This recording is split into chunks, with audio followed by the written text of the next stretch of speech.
विचार विचार जर योग्य दिशेने वापरले तर विचार ही आपली सगळ्यात मोठी शक्ती आहे. आणि विचार जर भरकटले तर विचार हेच आपल्या दुःखाचं मूळ कारण आहे. हे नकारात्मक विचार आपल्याला खूप प्रयत्न करूनही आपल्या मनातून काढून टाकता येत नाही आणि ते आपल्याला सतत त्रास देत असतात. मित्रांनो, हे नकारात्मक विचार यांच्यावर नियंत्रण कसं मिळवायचं हे आजच्या भागात आपण बघणार आहोत. मित्रांनो, सगळ्यात पहिले आज मी तुम्हाला एक विनंती करणार आहे की माझे व्हिडिओ जर तुम्ही बघत असाल तर कृपया तुम्ही सबस्क्राईब करा, लाईक करा आणि तुमचे कमेंट मला खाली लिहून पाठवा. कारण हे जे तुमच्या प्रतिक्रिया आहेत ना मित्रांनो, ही तुमची ऊर्जा आहे जी माझ्यापर्यंत पोहोचते आणि परत दुप्पट तिप्पट 10 पट होऊन परत ती तुमच्यापर्यंत येते. खूप प्रेरणा मिळते मित्रांनो, त्यामुळे कृपया माझ्या व्हिडिओंना प्रतिसाद द्या. नमस्कार मित्रांनो, जय श्री स्वामी समर्थ. बऱ्याचशा लोकांचा हा एक फार मोठा गहन प्रश्न असतो की काय करू, मनातून काही केल्या नकारात्मक विचार जातच नाही. देवाचं नामस्मरण करायला लागलं, ध्यान करायला लागलं तरी हे नकारात्मक विचार आहे ना सतत त्रास देत असतात. काही केल्या ते जातच नाही, मनातून विचारच काढता येत नाहीत. तर काय करता येईल? तर आज हा जो प्रश्न आहे ना, हा प्रश्न आपण सॉल्व्ह करणार आहोत किंवा त्याच्यावरती आपण तोडगा काढणार आहोत. तर मी तुम्हाला ह्या नकारात्मकतेवरती तुम्हाला विजय मिळवण्यासाठी आज 5 पायऱ्या सांगणार आहे. म्हणजे 5 तुम्हाला मुद्द्यांवरती तुम्हाला काम करावं लागेल. अगदी सहज शक्य होईल तुम्हाला. काही दिवसानंतर तुम्हालाच वाटेल की अरे, हे तर मला इतकं सोपं झालं की आज आता मी माझ्या सगळ्या गोष्टींवरती ज्या आपल्याला आपल्या आयुष्यामध्ये काहीतरी चांगलं निर्माण करू शकतात त्याच्यावरती आपल्याला एकाग्रता तयार करता येते. तर विचारांना नियंत्रित करायचं असेल तर हे नकारात्मक विचार म्हणजे काय असतात माहिती आहे का? तुम्हाला एक गाणं माहिती आहे की नाही मला माहित नाही, पण ते तुम्हाला सांगतो. तुझे भूलना तो चाहा लेकिन भुला न पाए, जितना भुलाना चाहा उतने ही तुम याद आए. या नकारात्मक विचारांचं असंच असतं. जितकं आपण विसरायचा प्रयत्न करतो तितके ते जास्ती उफाळून वरती येतात आणि ते आपल्याला त्रास देतात. तर याच्यामध्ये काय करायचं माहिती का? त्याच्यामध्ये काय करता येऊ शकतं, म्हणजे मी काय केलं तुम्हाला सांगतो. कारण मला तर जेव्हा सगळ्या त्या नैराश्याच्या गर्तेत मी अडकलो होतो तेव्हा हे नकारात्मक विचार, कोण काय म्हटलं मला, कोणी काय मला चिडवलं म्हणा किंवा कोणाबद्दलचे राग किंवा द्वेष आणि मग सगळ्या गोष्टी ह्या नकारात्मक विचारातून आपल्याला त्रास देत असतात. तर कसं असतं माहिती का, हे तुम्ही पाण्यामध्ये म्हणजे काही ठिकाणी जर तुम्ही नदीच्या जवळ किंवा तलावाजवळ गेलात तर एकदम पाणी स्वच्छ असतं आणि जर का आपण त्याच्यात हात घातला तर ती सगळी जे गढूळ असतं पाणी ते परत गढूळ होतं आणि खालचा जो गाळ असतो तो वरती येतो. तर हे नकारात्मक विचार काहीसे तसेच असतात. तर काय करायचं की विचारांना जे आपण पकडून ठेवतो ना, म्हणजे आपण ती अवस्था अशी असते की एक विचार आला समजा, तर विचार आला की मग आपल्या त्या विचाराची आपल्या मनामध्ये साखळी तयार होते. मग आता हे असं झालंय, मग त्याच्यामध्ये माझ्याबरोबर काय होईल, मग तो माझ्याबरोबर तसा करेल किंवा मग मला माझ्या आयुष्यात तसा प्रश्न निर्माण होईल किंवा तशी अडचण निर्माण होईल. आणि मग असंख्य शक्य आपल्याच मनातल्या धारणा असतात ना, ते आपण वरती आणत जातो आणि त्या विचाराची आहे ना एक साखळी तयार करत जातो. आणि मग त्या साखळीमध्ये आपण इतकं गुंतून जातो की आपल्याला समजत नाही की कधी आपण कुठल्या टोकापर्यंत जाऊन पोहोचतो आणि काय करतो ते आपल्याला समजत नाही. आणि मग काय होतं की तुम्ही अगदी ध्यानाला जरी बसला किंवा अगदी जप जरी करायला बसला, नामस्मरण जरी करायला बसलं तरी हे विचार सतत चालू असतात. मग हे विचार चालू असतात तर मग ह्यांना प्रॉब्लेम विचार येणं हा नाहीये, कारण आपण मनुष्यावर म्हटल्यावरती विचार तर येणारच. पण नकारात्मक विचार जे आहेत ना किंवा कुठलाही विचार जर तुमच्या मनामध्ये आला तर तुम्ही ध्यान किंवा नामस्मरण हे करू शकणार नाही. त्या चैतन्यापर्यंत पोहोचणं हे जवळपास अशक्य होऊन जाईल. कारण आपण आपलेच विचार गुंतलेलो असू आणि आपण नाम जप करत असू किंवा ध्यान करत असू तर आपल्या त्या गोष्टीमध्ये ध्यानच लागणार नाही किंवा चित्तच लागणार नाही. पण त्याचा काय उपयोग काय? तर मग काय करायचं? तर आपल्या मनामध्ये येणाऱ्या प्रत्येक विचाराबद्दल जागरूकता ठेवायची. हे थोडस सवयीने होतं, पण हे करायचं. म्हणजे कसं की आपल्या मनात जर एखादा विचार आला तर त्याची साखळी होऊ द्यायची नाही. म्हणजे विचार आला ठीक आहे, तो येईल तसा जाईल. आपल्याला हे जेव्हा आपण ध्यानामध्ये बसू, शांत बसू, तेव्हा आपल्याला हे हळूहळू आपोआप आपल्याला ते जमत जाईल की विचार आला ठीक आहे, विचार आला येऊ द्यायचा, फक्त त्याला पकडून ठेवायचं नाही, त्याची साखळी तयार करायची नाही. म्हणजे कसं की एखाद्या तुमच्यासोबत एखादी घटना घडली, मग ती घटना घडली तर मग त्याचे परिणाम काय होतील, मग त्याच्या आपल्या पुढच्या याच्या भविष्यामध्ये काय होईल, किंवा आपला अहंकार कसा दुखावला गेला त्याच्यामुळे, किंवा आपल्याला कसा त्या व्यक्ती आपल्याला असं टोचून कसा काय बोलली, किंवा काय जे काय असतील विचार तुमच्या, ह्याची साखळी तयार करायची नाही. म्हणजे तो विचार आला ठीक आहे, आला येऊ द्यायचा, तो आपोआप निघून जाईल. आणि हे ध्यानामध्ये जेव्हा तुम्ही बसाल ना, ध्यानामध्ये हे गोष्टी तुम्हाला ह्या नकारात्मकतेवरती विजय मिळवणं सोपं होईल. तर ध्यान जे आहे ना, हे ध्यान म्हणजे काय? तर ध्यान म्हणजे आपल्या विचारांबद्दलची जागरूकता निर्माण करणे म्हणजे ध्यान करणे. म्हणजे जागरूकता निर्माण करणे म्हणजे कसं की ध्यानामध्ये जेव्हा आपण बसतो आणि ध्यानामध्ये जेव्हा आपण शांत असतो, ध्यान म्हणजे दुसरं तिसरं काही नसतं. तर काहीच करायचं नाही, म्हणजे अगदी विचारही करायचा नाही आणि फक्त आपल्या श्वासोश्वासावरती लक्ष केंद्रित करायचं. या पद्धतीला म्हणतात ध्यान. म्हणजे इतकं एकाग्र होतं मन की आपण श्वास कसा आपण घेतो आणि तो आपल्यामध्ये जाऊन तो कसा परत बाहेर जातो, उच्छ्वास कसा बाहेर जातो, ही प्रोसेस आपल्याला शांतपणे समजते. आणि त्याच्यामध्ये आपण इतकं एकाग्र होऊन जातो की मग कुठले विचारच आपल्या मनामध्ये राहत नाही. ही ध्यानाची ऍक्च्युली प्रोसेस आहे. कारण ध्यान म्हणजे लोक काय म्हणतात की नामस्मरण, देवाचं नाव घ्यायचं, देवाला आठवायचं वगैरे. ध्यान हे खऱ्या अर्थाने ध्यान म्हणजे काय असतं की काहीही करायचं नाही, मन एकाग्र करणे म्हणजे ध्यान. आपल्या स्वतःवरती केंद्रित राहणे म्हणजे ध्यान. आपल्या जो आपला आज्ञाबिंदू आहे किंवा ध्यानबिंदू आहे त्याच्यावरती मन एकाग्र करून जे आपण कृती करतो त्याला म्हणतात ध्यान. आणि मग हे ध्यान जेव्हा लागतं ना, तेव्हा मग आपल्याला ज्या गोष्टीचा आपल्याला उमग होते किंवा ज्या गोष्टीबद्दल आपण सजग होतो, ती गोष्ट जी असते ती गोष्ट कदाचित ती परमेश्वराची शक्ती असू शकते. म्हणजे असते काही म्हणजे प्रत्येक लोकांच्या ध्यानाचे परिणाम जे असतात ना, हे वेगवेगळे असू शकतात. काही लोक लीन होऊन जातात, त्यांना परमेश्वराच्या जे काही आभास असतो तो ध्यानामध्ये व्हायला लागतो. आणि ध्यानाची प्रोसेस असते ना, ही सुरुवातीला काही थोडा वेळ, म्हणजे ही प्रोसेस थोड्या वेळाने आपण सुरू करायची असते. म्हणजे थोडा वेळ, काही प्रत्येकाचं ध्यान काही तासनतास होत नाही, पण जशी सवय होत जाते तसं आपल्याला त्याच्यामध्ये इतकं चित्त रमायला लागतं, इतकं आपण शांत होऊन जातो आणि आपल्या विचारांवरती इतकं नियंत्रण मिळायला लागतं की तुमच्या मनामध्ये अगदी तुम्ही जागृत भावनेमध्ये असताना सुद्धा जेव्हा एखादा विचार करायला लागलात ना, की तुम्हाला त्याच्याबद्दल तुम्ही इतके सजग असतात की नाही बाबा, आपल्याला हा विचार नाही करायचा, आपल्याला हे नाही करायचं, हे आपल्याला म्हणजे बरोबर ते उमगत जातं.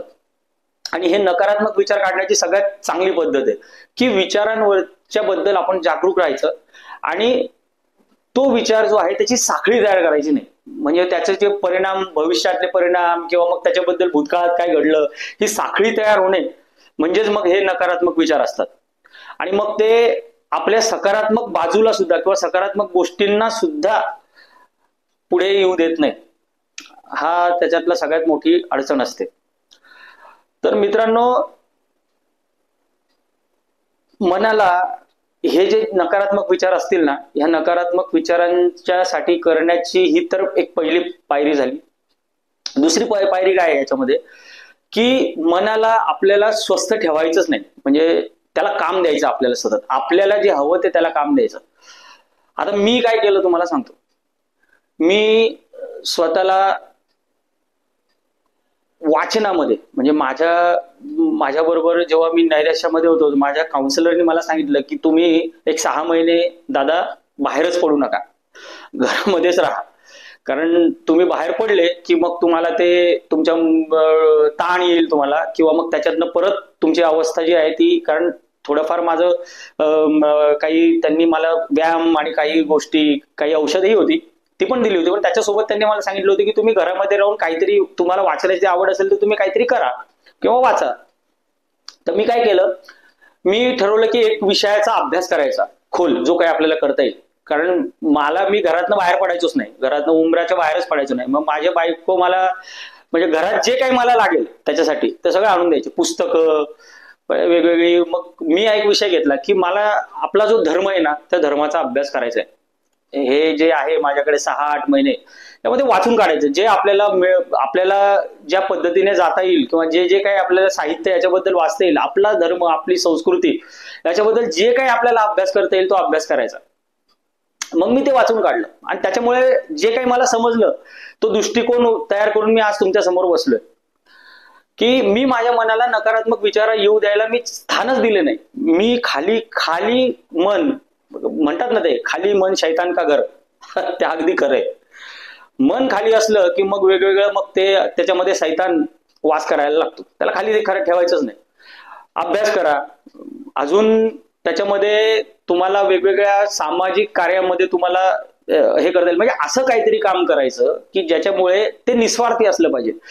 ते गेल्यानंतर दुसऱ्याला आनंद मिळेल हे बघून आपल्याला जे समाधान वाटतं ना, त्याच्यातनं हे जे नकारात्मक विचार असतात ना, ते आपल्यावरती कधीच हावी होत नाही. कारण मग आपल्यालाच आपण काहीतरी चांगलं करतोय ही भावना आपल्यामध्ये जागृत होते. त्यातली तिसरी गोष्ट अशी आहे जी अतिशय महत्वाची आहे. ती गोष्ट अशी आहे की संगत ही आयुष्यात अतिशय महत्वाची गोष्ट आहे. आपण कुठल्या लोकांमध्ये राहतो, आपल्या बरोबर जी लोक राहतात ते आपल्यावरती, त्यांच्या विचारांचा आपल्यावरती काय प्रभाव पडतो, आपण त्यांच्याकडून काय घेतो, हे खूप महत्वाचं आहे. मित्रांनो, मी चांगले हिरे बघितलेत, हिरे ज्यांची फक्त संगतीमुळे माती झालेली आहे, अक्षरशः माती झालेली आहे. या संगतीवरती लक्ष दिले पाहिजे. मी सुद्धा जेव्हा ह्या गोष्टीवरती काम करायची वेळ आली तेव्हा मी काय केलं माहितीये का, मी संघामध्ये सामील झालो. राष्ट्रीय स्वयंसेवक संघ. राजकारण वगैरे सगळं बाजूला ठेवा, कारण याच्याशी काही संबंध नाही. पण संघामध्ये मला अशी लोक भेटली की जी राष्ट्रप्रेमासाठी आणि लोकांसाठी काहीतरी चांगलं करण्यासाठी पछाडलेली आहेत. प्रचंड तेजस्वी लोक असतात की ह्या लोकांमध्ये राहिलो मी, त्यांच्याकडनं खूप काही शिकलो. त्यांच्यामध्ये मला समजलं की आयुष्याचं ध्येय काय. म्हणजे खरं सांगतो मी तुम्हाला की म्हणजे हे मनातलं सगळं किलमिश काढून टाकण्यासाठी जायचो मी जातो, अजूनही जातो. त्या लोकांमध्ये राहायचो, बोलायचो त्यांच्याबरोबर, त्यांच्याकडनं खूप काही चांगलं मिळायचं. आणि त्या काहीही नसतं, त्यांना काय मिळेल काय हे काही नाही, फक्त देश, राष्ट्र, धर्म, संस्कृती एवढंच विचार असतात तिथं, दुसरं काही नसतं. मी हे केलं. तुम्हाला अजून काही दुसरं काही सापडत असेल ते कार्य शोधा, पण चांगल्या लोकांच्या संगतीत राहा. संगत ही खूप महत्वाची आहे. जेवढी नकारात्मक विचार करणारी लोक आणि जेवढी त्रासदायक तुमच्यासाठी ठरणारी लोक तुमच्या सोबत आजूबाजूला असतील ना, तेवढं तुम्हाला ह्या चक्रामधून बाहेर पडणं फार मुश्किल होऊन जाईल. आणि दुसरी अजून एक महत्वाची गोष्ट म्हणजे काय माहिती का, एक गोष्ट लक्षात ठेवा, एक गोष्ट महत्वाची की सबसे बुरा रोग क्या कहेंगे लोक काय म्हणतील याच्यावरती विचार करणं सपशेल थांबवून टाका. सपशेल म्हणजे बिलकुल काहीही नाही. तुमच्यासाठी एका मर्यादे पलीकडे कोणीही काहीही कधीही करत नाही. तुमचं आयुष्य, तुमचे प्रश्न हे तुम्हाला स्वतःलाच सोडवायला लागतात. हे सगळ्यात मोठं सत्य आहे. अपेक्षा आपण ज्या ठेवतो ना लोकांकडून, त्या अपेक्षा आपल्याला दुःख देतात, आपल्याला नकारात्मक बनवतात, आपल्याला निगेटिव्ह बनवतात आणि आपल्याला इतका त्रास होतो की तुम्ही विचारू नका. आणि लोक काय म्हणतात याच्यावरून आपण आपलं मन का खराब, आपण आपल्याला त्रास का करून घ्यायचा. म्हणजे दुसरे आपल्याला काहीतरी म्हणून जातात, दुसरे आपल्या बरोबर काहीतरी वागून जातात, ते मस्त खातात पितात निवांत राहतात आणि आपल्याला त्रास होतो. म्हणजे दुसऱ्यांच्या कर्माची फळं आपण भोगायची आणि त्यांचं महत्व वाढवायचं. कशासाठी करायचंय, काय कारण आहे. आपल्याला आपलं आयुष्य आहे, ते आपल्याला नीट करायचंय. आपण नाही काही करू शकत असेल, अहो ते स्वामी आहेत, त्यांच्या नामस्मरणामध्ये गुंग होऊन जा. हे सगळे विचार काढून टाका. नाम जप करा, ध्यान करा, ओंकार म्हणा, सगळं स्थित्यंतर घडून येईल. खरंय, बर्बाद नका करू आयुष्य. ह्या नकारात्मक विचारांनी आपलं आयुष्य बर्बाद करू नका. मी खरं सांगतो, एवढं फक्त जे आहे ना, हे आपल्याला इतक्या शक्यता सापडतील.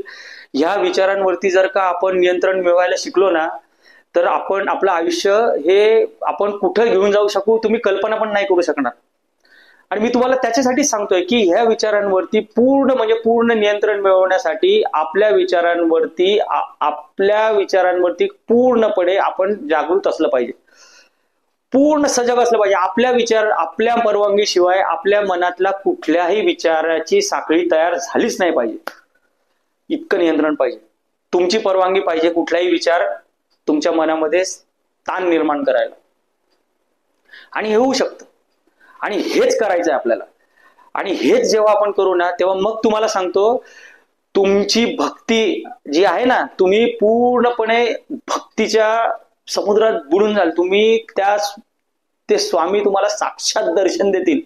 विश्वास ठेवा, खरंच देतील. म्हणजे तुम्हाला वाटतंय, म्हणजे मी आज जे काही म्हणतोय, हे जे काही मी म्हणतोय ना, हे मी माझ्या आयुष्यात स्वतः केलेलं आहे, अनुभवलंय. म्हणजे साक्षात खरं सांगतो मी तुम्हाला.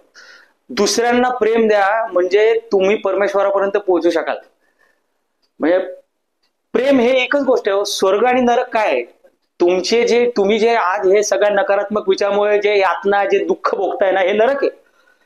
आणि जे प्रेम ज्या दुसऱ्यांवरती प्रेम करता आणि जो सुख भाव तुम्हाला मिळतो ना, तो स्वर्ग आहे. स्वर्ग आणि नरक सगळे इथंच आहे. आणि इथंच आपल्याला सगळ्या ज्या काही गोष्टी असतात ना, जे काही भोग असतात ना, ते भोगायचे असतात. ते वरती जाऊन काय होत असेल ते हो बापड, पण जे काही स्वर्ग आणि नरक जे आहेत ना इथले, हे आपले विचारच आहेत. आपले विचारच नरक आहेत आणि आपले विचारच आपले स्वर्ग आहेत. तर आपल्या विचारांनी आपलं आयुष्य स्वर्गात सारखं बनवायचं का नरकासारखं बनवायचं, हे आपल्याला ठरवायचं. म्हणजे ह्यांना स्थानच देऊ नका. आणि अजून एक महत्वाची गोष्ट तुम्हाला सांगतो मित्रांनो, एक गोष्ट आपण करत नाही. रोज सकाळी उठल्याबरोबर ही जेव्हा तुम्ही सगळे प्रार्थना किंवा तुमचे जे काही पूजा किंवा जे काही तुम्ही करत असाल ना, त्याच्यानंतर एक गोष्ट फक्त करा. तुमच्या मनामध्ये नकारात्मक विचार येणारच नाहीत.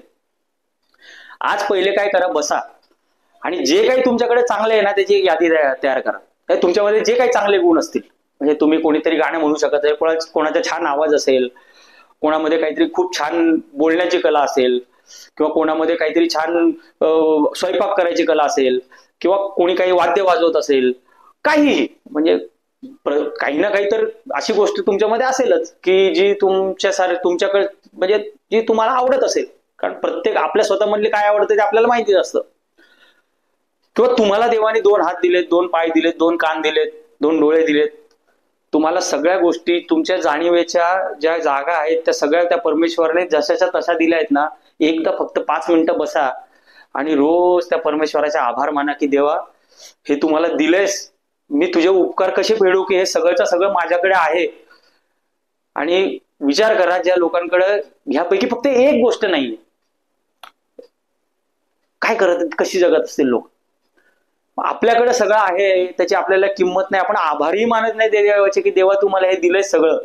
रोज फक्त 5-10 मिनिटं बसा आणि त्या स्वामींच्या पुढे तुम्ही ज्या कुठल्या देवाची भक्ती करत असाल त्या देवापुढे बसा की देवा तू मला छान बायको दिलीस, तू मला छान परिवार दिलायस, मला छान मुलं दिलीस, एवढं छान आहे माझ्याकडे, जे काही दिलं मी आज 2 वेळेला माझं पोट भरू शकतो, माझ्याकडे तू मला एवढं छान काम दिलंय ज्याच्यातनं आज माझा उदरनिर्वाह चाललाय, देवा मी तुझा फार फार आभारी आहे. हे म्हणा. तुम्हाला तुमच्याबद्दल आणि समाधान जेव्हा वाटेल तेव्हा ह्या नकारात्मक विचाराला जागाच राहणार नाही. ज्या आहे त्या पद्धतीबद्दल, जे काही आपल्याकडे आहे त्या गोष्टींबद्दल कृतज्ञता व्यक्त केली, आपलं मन साफ होतं. आणि मन साफ झालं की मग तुम्हाला सांगतो, मग जी काही भक्ती तुम्ही कराल ना, भले तुम्ही 1 माळ जपा स्वामींची, भले 5 मिनिटं देवाचं नाव घ्या, पण त्या देवापर्यंत ते पोहोचेल. आणि हेच सगळं आहे, हेच आपलं अध्यात्म आहे. आपल्या मनावरती काम करणं, विचारांवरती काम करणं, हेच आपल्याला आपलं अध्यात्म शिकवतं. आणि अध्यात्माच्याकडे बघण्याची हीच तर पद्धत पाहिजे. हे आहे असंख्य युट्यूबवरती मी बघतो, म्हणजे मला कधी कधी हसायला येतं की तुम्ही हे करून बसा, मग तुम्ही पण तुम्ही ध्यान लावून बसा किंवा तुम्ही ते अमुक उपाय करा, मग ते काय हेच करा, मग तेच. अरे पण तुमच्या जर का मनाच्या विचारांवरतीच जर नियंत्रण नसेल, तो भावच नसेल भक्तीचा, तर तुम्ही जे काही कराल त्या कर्मकांडांना काय अर्थ राहणार आहे? फक्त करायचं म्हणून करायचं म्हणजे काय, काही अर्थ नाही त्याला. म्हणजे तुम्हाला मी त्याच्याबद्दलही सांगेल, प्रत्येक कर्मकांडाचा किंवा प्रत्येक विधीचा काही ना काही अर्थ आहे, पण त्या विधीसाठी आधी तयार तर व्हायला पाहिजे, तो भाव तर पाहिजे आलेला, नाही तर मग काय उपयोग आहे? तुम्ही काही फायदा नाही त्याचा.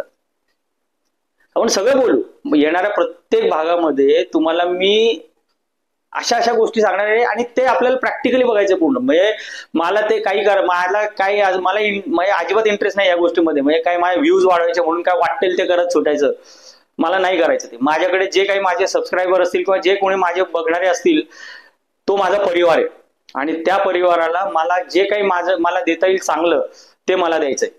आणि हा माझा उद्देश आहे. उगाचच काहीतरी करायचं म्हणून करायचं म्हणजे हे काय ते काय मला काय तशी काही अशी विशेष हे पण नाही की माझे काय असते ह्या सगळ्यांमुळे चालणारे वगैरे, असं काही नाहीये. फक्त एक आहे की तुमचे प्रश्न मला जर समजले, तुम्हाला काय हवंय, कोणाकोणाला काय त्रास होतोय किंवा अजून याच्यामध्ये काय तुम्हाला जाणून घ्यायचंय, हे जर तुम्ही मला कमेंट करून सांगितलं, तर मात्र मग मी त्याच्यावरती काहीतरी विचार करून त्याच्यावरती मला काही सुचतंय का किंवा मला तुम्हाला काही सांगता येईल का, मग त्या व्हिडिओ मधले विषय आपल्याला वेगवेगळे काही घेता येतील का, ते आपण बघू शकतो. तुम्ही कमेंट करा. माझ्यापर्यंत पोहोचण्याचा मेल आयडी आहे माझा त्या डिस्क्रिप्शन मध्ये, त्या मेल आयडी वरती तुम्ही मेल करा. मी मेल वाचेल आणि मी वाचतो, अजूनही मी वाचतो. सगळ्यांचं जे काही मला उत्तर देता येतील ते मी देतो. आणि आपण भविष्यामध्ये जेव्हा मला तुमच्या लोकांच्या जर कमेंट्स मध्ये आले लाईव्ह करायचं असेल, तुम्ही लाईव्ह जर माझ्याबरोबर जोडणार म्हणजे तुम्हाला यायची इच्छा असेल, तर आपण तेही करू. आपण काहीतरी आपण चांगलं करू, म्हणजे चांगलं काहीतरी, एक छान काहीतरी क्रिएट. आपला हा परिवार जो आहे ना, हा परिवार आपण इतका व्यवस्थित पद्धतीने मी स्वतः हाताळलेला. युट्यूब वरती जे काही चाललेलं असतं किंवा जे काही, मला हे उगाच करायचं म्हणून करायचं नाही, याच्यातनं काहीतरी चांगली निर्मिती झाली पाहिजे. हा याच्यातला सगळ्यात महत्वाचा भाग आहे. कारण हे माझ्या आयुष्याचं मला ध्येय वाटतं. तुम्हाला मी खरं सांगतो, मला असं वाटतं की हे काहीतरी असं काहीतरी काम करायसाठी माझा जन्म झालाय. हे मला म्हणजे मला हे उद्दिष्ट वाटतं, म्हणून मी हे करतो. आणि मनातून येतं सगळं. म्हणजे मी हे जे काही बोलतो, माझं ज्ञान जे आहे हे माझ्या म्हणजे जे काही मी समजून घेतलंय ना, हे तुमच्यापर्यंत पोहोचवण्यासाठी मला काय बोलायचंय किंवा कसं बोलायचं याचं मला काही स्क्रिप्ट करावी लागत नाही किंवा मला काही विचार करावा लागत नाही. माझ्या मनातून आतून येतं सगळं. कारण हे सगळं मला करायची बुद्धी आहे ना, त्या स्वामींनी दिली. हे कुठेतरी माझ्या मनामध्ये आहे आणि ह्याच्यातनं काहीतरी खूप छान निर्माण होईल. माझ्या ह्या गोष्टीवरती विश्वास आहे. बघा तुम्ही, हा परिवार खूप छान तयार होईल. आणि फक्त एकच आहे की आजच ह्या नकारात्मक विचारांवरती काम करायला तुम्ही सुरुवात करा. तुमच्या काहीही अडचणी असतील, तुम्हाला काही वाटत असेल तर कमेंट करा, मला तुमचे प्रश्न विचारा. मी तुमच्या प्रश्नांची उत्तरं नक्की म्हणजे नक्की देईल. आणि असंच माझ्याबरोबर जोडलेला जास्तीत जास्त संख्येने सबस्क्राईब करा. ज्या लोकांना गरज आहे त्या लोकांपर्यंत हे शेअर करा, लाईक पण करा. कारण ते जास्तीत जास्त लोकांपर्यंत पोहोचेल, आपला परिवार वाढेल, मला ऊर्जा मिळेल. मला तुम्हाला काहीतरी छान काहीतरी तुमच्यापर्यंत मला पोहोचवण्याची खूप छान मला वाटतं माहिती का. मला जेव्हा एक एक माणूस जोडला जातो ना, खूप छान वाटतं मला. सगळं कमर्शियल बाजू सगळं लांब ठेवावं. काय तुम्हाला सांगू का, ह्या पैसा पण आला ना, तर त्या पैशाचं काय करायचं हे पण माझ्या डोक्यात आहे. कारण मला असं नाहीये की याच्यावरती माझं चालेल, पण ठीक आहे, म्हणजे ठीक आहे, तो भाग वेगळा असू देत, पण मला याच्यातून काहीतरी निर्माण करायचंय. हा माझा याच्या मागचा खरा मोठा उद्देश आहे. त्यामुळे सबस्क्राईब करा, लाईक करा, कमेंट्स करा तुमचे, आणि माझ्याबरोबर जोडलेला एवढंच बोलून मी आजच्या दिवशी थांबतो. जय श्री स्वामी समर्थ. धन्यवाद.